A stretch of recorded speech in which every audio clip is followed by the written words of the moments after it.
তখন বিশাল বড় একটা আওয়াজ হয়।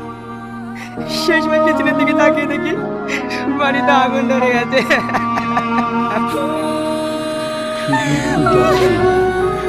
এত কিছু হয়ে গেছে।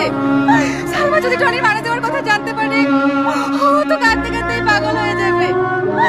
ওকে আমরা কি করে সামলাবো? না না, এই সময় পেশেন্টকে কান্না করতে দেওয়া যাবে না। অপারেশন করার পরও যদি কান্না করে, পেশেন্ট সারা জীবনের মতো অন্ধ হয়ে যাবে। ভালো করার কোনো চান্সই থাকবে না।